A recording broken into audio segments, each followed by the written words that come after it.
Ny fanapa-kevitra azy raisiko fa dia andrimatoa koa nanambara moako filopirenena Andrajoela ary natrehiny ireo solombavamboaka ihany koa izay solombavamboaka maro anisa ka nanome nanolotra anarana anankitelo moako ireo solombavamboaka maro anisa dia tsy hay moako le hoe iza dôly no anarana nomen'ireo solombavamboaka koa voa tsongaina na hoe Voatendry Indray i Praiminisitra Ntsay izy no Voatendry hiatrika na anatanteraka ny asa na mission ny filoham-pirenena Andrajoela ka ny tsipino teneny Andrajoela tamin'izany fa olona izay manana traikefa ary na io ara-politika na io ara-ekonomia na io ara-diplomatique zany hoe manana relation internationaly ary manana traikefa ihany koa ka voatsongainy izany i Praiminisitra Ntsay satria izy no efa manana talenta na efa manana traikefa izay ary ihany koa efa niara-niasa amin'ny filoham-pirenena Andrajoela ananamafy ihany koa manko Andrajoela fa izy dia olona zatra tsy miova dia tsy novainy zany ny Praiminisitra antsika Malagasy hitantana mandritra ny 5 taona. Efa nataoko moa zany ty vidéo zay teo amin'ny titre anazy miteny hoe mbola ho voatazona Praiminisitra Ntsay afaka jerentsika amin'ny link ambany io.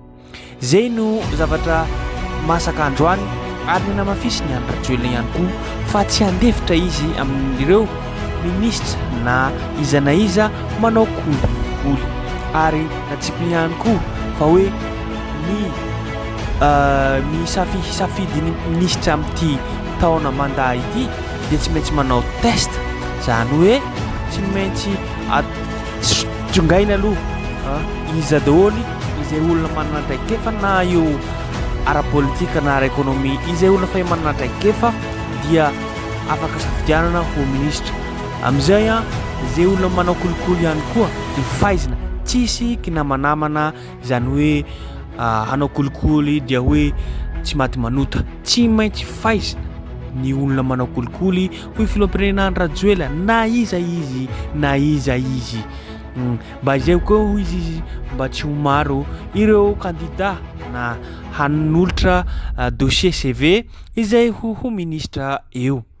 Iko zay manko no masaka azy roso zay dia tsy niova ny Praiminisitra antsika Malagasy fa ny janona amin'ny Ntsay satria izy efa zadraraha izy dia efa manana relation internationaly efa manana relation ara-diplomatique zay ary ihany koa mahavita mission na asan'ny filoham-pirenena Andrajoela koa tsy ho ela ihany koa ny fametrahana ny gouvernemanta vaovao na ireo ministra izay ho ministra amin'ity fitondrana Andrajoela ity misy vidéo manambara izany rehetrarehetra zany. Miditra ny efitra ny filohan'ny Repoblika.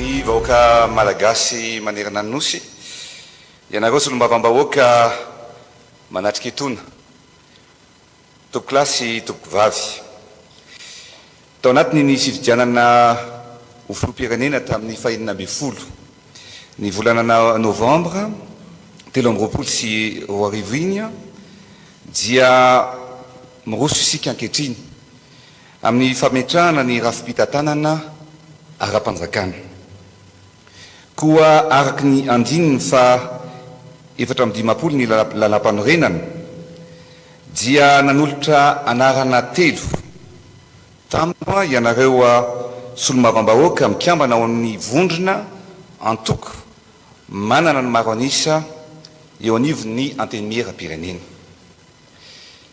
misy masotsivana napetraka ary ilaina sy takina amin'izay isahana ny andraikitra lehibe ho praiminisitra lehibe any gouvernement izany. Ny praiminisitra dia olo-pirenena tsy maintsy manana traky efa maro na eo amin'ny lafiny fitantanana izany na eo amin'ny aitarika na ny leadership na koa eo amin'ny fifandraisana iraisam-pirenena. Noho izany dia tsy maintsy olona mafe ny fitantanana amin'ny akapobeany na io araka ekonomika na ara-diplomatika ary mafe ihany koa ny lalàna velona sy ny raharaham-pirenena amin'ny akapobeany. Satria izy no mitarika ny filakevitry ny gouvernemanta ary anisan'izany ny mametraka sy manaraka ny asa rehetra mba hifanaraka amin'ny telo-bolam-panjakana ho fanatanterahana ireo fanamby rehetra atao eto amin'ny firenena. Izy ihany koa no tompon'araikitra voalohany amin'ny famitrahana sy ny fanarahana ny fanatanterahana ny vina fampandrosoana voafaritra ao anatin'ny PGE na ny politique générale de l'État na atsotsika ihany koa amin'ny teny malagasy ny hoe fanarahana ny fampandrosoana amin'ny akapobeany ny reo drafitra ara-panjakana. Ny manaraka an'ireo ministra amin'ny fanatanterahana an'izany PGE izany hoe iza ny ministra manatanteraka na atateraka na vita na tsy navita an'izany fanamby apetraka ho amin'ny fampandrosoana Madagasikara zany. Ny sehatra iraisam-pirenena ihany koa no antoka iray ampisongadina ny Madagasikara koa anjaran'ny Praiminisitra no manamafy ny fifandraisana sy ny fiara-miasa amin'ireo firenena vahiny sy indrindraindrindra amin'ireo mpiara-moninantoka. Toa izany ihany koa ny ara-ekonomika ary ilaina miady hatrany sy mahay miaro ny tombotsoa ambonin'ny firenena ny Praiminisitra.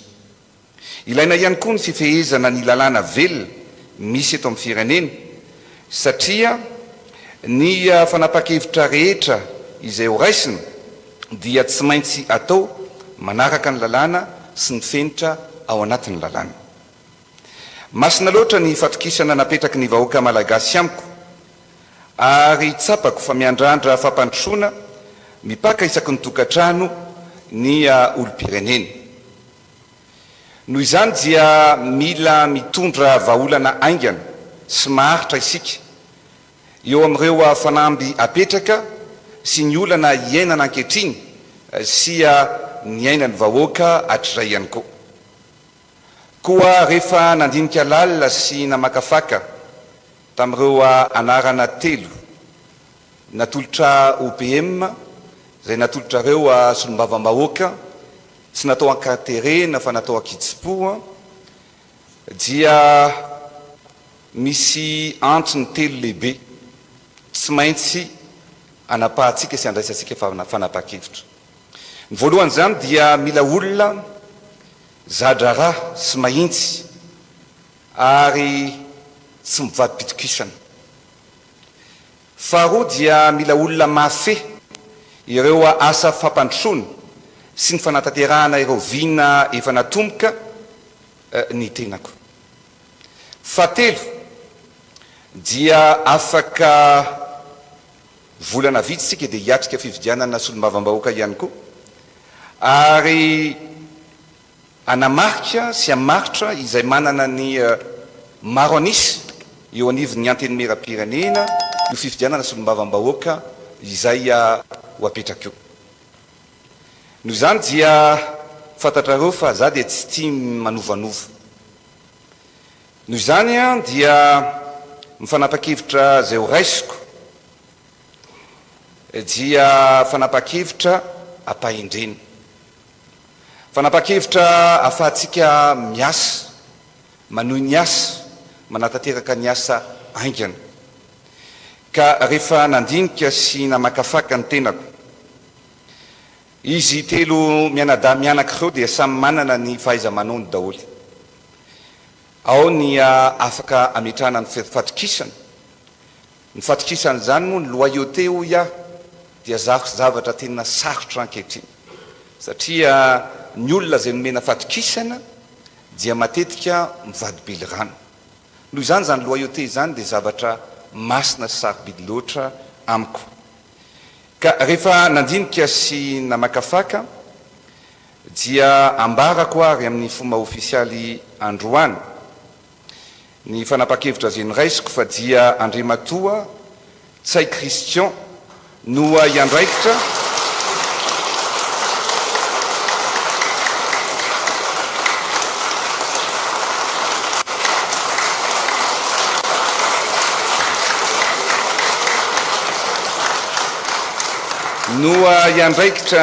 ny toerana maha-praiminisitra lehibe ny gouvernement.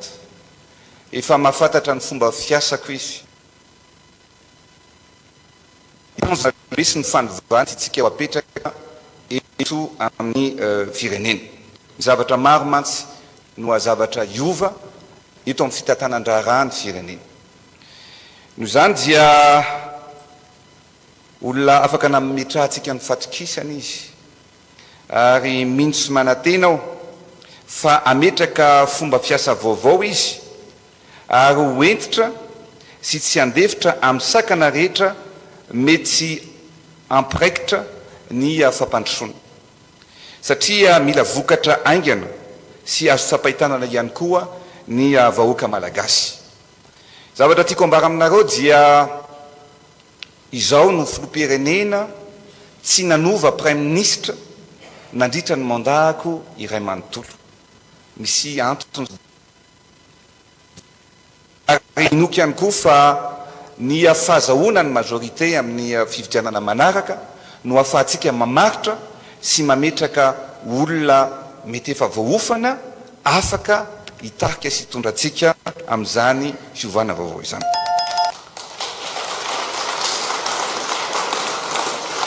Ny zavatra andrasantsika amin'ny praiminisitra dia ny fanafanganana ny raharaham-panjakana sy ny ady amin'ny kolikoly izay no tsy maintsy masona voalohany na io eo anivon'ny androm-panjakana isatsikajiny na eo anivon'ny ministera sy ireo sampan-draharaha rehetra.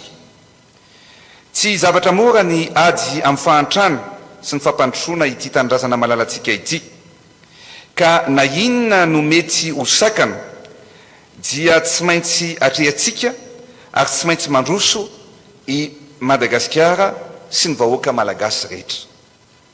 Mikasika ny fanendrena minisitra dia manomboka rapitso dia iroso amin'ny dingana manaraka isika ary fatina ireo izay ho minisitra ho mpikambana eo anivon'ny gouvernementa ny praiminisitra.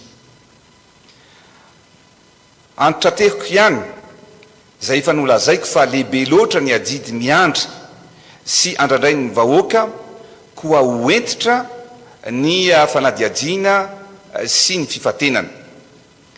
Izay indrindra no tsy maintsy anendrena olom-pirenena vonina nompo ny vahoaka ary katsaka ny tombontsoa ambony ny firenena sy ny soimbonana. Noho izany dia mila olona madio, mahintsy ary miasa aingana, manana ny trakefa ary andalo sivana entitra sy anao testa daholo ireo minisitra izay voafantana mba hahafantarana hoe ho voafehany ary hoainy ny toerana izay ametrahana anazy sy ny ministera izay ho sahaniny. Ny zavatra anova amin'ny fanendrena minisitra amin'ity mandat manaraka ity dia ireo minisitra izay andrafitra ny gouvernementa akoatra ny fanaovana testa dia anao fianianana fa anatanteraka ny asa ampamarinana ary manaiky fa tsy anao kolikoly manao soni avetrany eo anatrehany vahoaka malagasy manao finianana ary manao soni avetrany fa mametra-pelana ary raha vao tsy matateraka ny asany dia tonga dia isorona eo amin'ny toerana maha-minisitra anazy zany.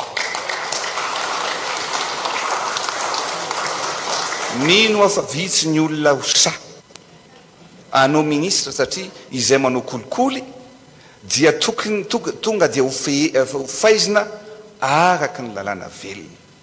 Zay ny zavatra mahafa nyity mandat manarakitsika ity. Tsisy indrafo, tsisy kinamanamana ary rehefa manao kolikoly dia tsy maintsy ho faizitsika. ao anatin'izao a mandat manaraka zao. Koa manao antso avy ihany a ho an'ireo zay vonina nompo firenena sy ny vahoaka, raha mahatsapa-teny izy ireo fa mahafeno zany fehipetry zany, manana ny trakefa na ara teknika na ara moraly na ara politika, afaka natateraka izany asa masiny zany ho an'ny tanindrazana, dia afaka mametraka ny CV na ny mombamomba azy ireo eo anivon'ny primature ary ndika mitovy eo anivon'ny fiadidinany repoblika ao Ambohitsiroatra. Tiako ny manamarika fa isapana manokana isahana ny sivana sy ny anaovana an'izany testa ho an'ireo ministra izay avonina andrainy andraikitra. Tiako ny milaza fa tsy izy indra fo ny resaka kolikoly ary hoentitra tanteraka ny tenako amin'izay mety hoendrika rehetra fikasana sy fitediavana tombotsoa manokana manoloana ny tombotsoa ny besin'ny maro sy ny vahoaka ary ny firenena. Tsy ny mahatompona andraikitra na maministra mantsy no hoentina anaovana kolikoly sy asa fanerena na ankolaka na mivatana amin'izay andraikitra omena an'ireo rehetra zay tompona andraikitra. Fanompoana ny vahoaka no ho ataontsika ary fampandrosoana ny firenena no apetraka. Ka noho izany dia tsy ho leferina izay mety endrika manaratsy ny firenena, ary satria ny tompona andraikitra indrindra na ministra na tompona andraikitra ambony eto anivon'ny firenena dia tokony ho modely eo amin'ny fiarahamonina sy eto amin'ny firenena. Makasitraka atsika rehetrarehetra, makatelona anareo asolombavam-bahoaka, samitsika otain'Andriamanitra baoty.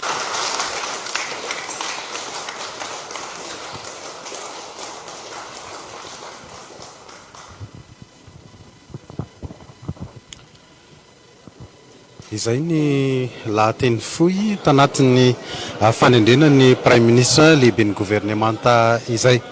Araky ny efa naratsika teo dia Praiminisitra teo ihany Ntsay Christian lui no voatendry ny filohan'ny firenena